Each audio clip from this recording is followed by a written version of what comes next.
Hey there, welcome to LSAT Demon Daily. I'm Ben Olson, that's Nathan Fox. We're the founders of lsatdemon.com and our weekly podcast, Thinking LSAT. Aon writes in, what to do after cold diagnostic and getting started. Pronunciation Aon. The name is spelled A-O-D-H-A-N. That's a new one for me. Aon. Okay, cool.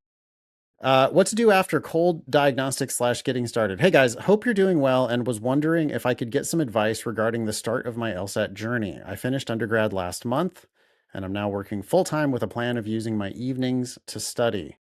Last weekend, I took a timed cold LSAT diagnostic and got a 153. My 4 sections were LR, I got 10 out of 25. Second LR, which was experimental, I got 15 out of 26. Third LR, 16 out of 26. And then 21 out of 27 on RC. Pretty damn good for a cold diagnostic, wouldn't you say?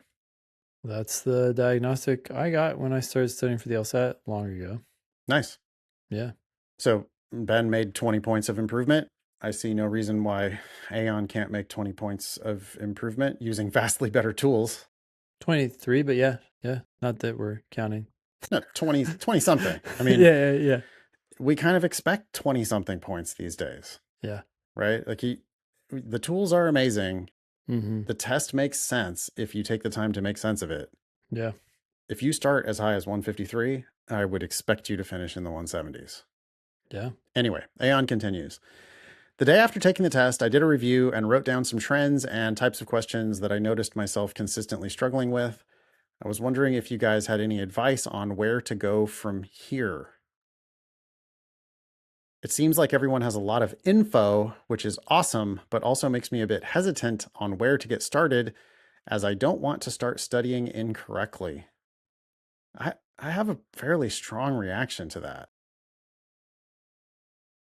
Okay. You don't need to write down trends. You don't need to write down types of questions that you noticed yourself struggling with. That's like categorizing all the work that needs to be done instead of just doing the work. Like the actual work is just start picking up the pieces. One piece at a time. That's all you got to do is just pick up the pieces. So, you got 10 out of 25 on your first LR section. There's a lot there to review. Every question you missed, every question you struggled with. I don't care so much about the ones you didn't have time to get to, because there's a lot of low-hanging fruit in the ones that you missed.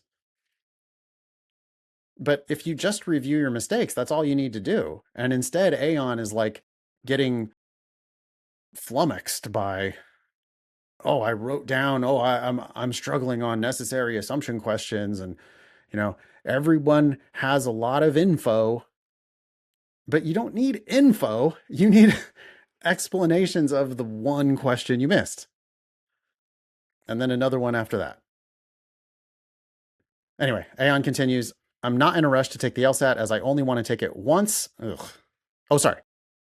I'm not in a rush to take the LSAT as I only want to take it once I'm consistently scoring in my target range, which is 170 plus, ideally north of 172. You have any feedback on that? Seems like a reasonable goal, given your 153. Yeah, absolutely. I think that's 100% correct, is that I wouldn't even sign up for the test until I was scoring 170 or higher. How does he get there, though? I think that's Aon's real question. Well, I think you've already answered this, and I just will double down on it to make it perfectly clear. Aon, the best way to make progress is to do a question and then review it until you understand it. And you just keep repeating that over and over and over again, day in and day out, and your score will go up. And most people do the best doing questions in drilling and in time sections and going back and forth between those two modes of studying. If you do that, then you will get the information you need because the test will tell you what you're bad at and reviewing will help you understand it. The test's already been telling you what you're bad at, Aeon. I mean, that one Not in test that terms you of did. trends, though. Not in terms of No, trends, but in terms of, hey, you got individual question. question 8 wrong. Yeah. Review it until you understand and could explain question 8 to somebody else. You will make progress. You don't Because even need to know what the question type is. Yeah. for somebody like Aeon, 153 indicates, yes, there were some things you didn't understand, but there were a lot of things that you did understand. And all those other questions, the ones you didn't understand, they're as understandable as the ones that you did, or it is possible to understand them the same way that you understood the ones you understood. What I'm trying to say is the worst thing you could do is go away for a month and study some curriculum. That would be such a waste of your natural ability. You know that the game is read it carefully, understand what it says, figure it out, get it right. You know that you can do that, Aeon. All you have to do now is just look at your individual mistakes and figure out why you didn't unlock those individual mistakes that you unlocked. You don't need to read theory. You can just get straight into the practice. It's the reason why we built the daemon. It's the reason why we built the daemon the way we did. Because it's clear to us that all you need to do is thoroughly review your mistakes and you're going to make tons of progress. We have a curriculum, we have lessons, but that's not the place to start. The place to start, especially for someone like you, with a 153 diagnostic. Anybody starting in the 150s or higher, and probably also anybody starting in the 140s or higher, just review your mistakes. I'm not even sure it's different for people who start in the 130s. I'm open to the possibility that it is. What do you think? You're just reviewing easier questions. One, almost everyone in the 130s, 140s, 150s is doing more questions than they should. So they should do fewer questions in the section. The lower your score, the more you should probably lean towards or lean into drilling. Yeah, so you one can question just at a time. do a question. And by the way, the daemon will give you questions at your skill level. So it's saying, look, study this stuff, study this easier stuff, and build a solid foundation, and then go up from there. And it's very straightforward. It's understand this easier question. Just understand it, because if you understand this one, then a slightly harder one is going to make more sense. Yeah, it's just misguided, Aeon, to think that you need to diagnose your trends or that you need to diagnose question types that you're struggling with. There's not that many question types, and all the question types are on every single test. Review. And they're testing the fundamentally the same underlying skills. That's the thing. Can you read it? Can you understand what it's saying? Can you eliminate 4 wrong answers? Can you identify the right answer? Can you get that click where you go, oh yeah, okay, that answer actually does answer the question they're asking me based on this record. So much simpler than people make it out to be. I really hope that someone like Aeon doesn't go off the rails here, with reading books and studying curriculum for 4 months before getting into the real meat of what's going to actually make the improvement. The thing that's going to actually make the improvement is just one question at a time. Oh, this reminds me of something interesting about our explanations. We've noticed that there are a certain number of students who get a question wrong and they just go right to the wrong answer explanation. Yeah.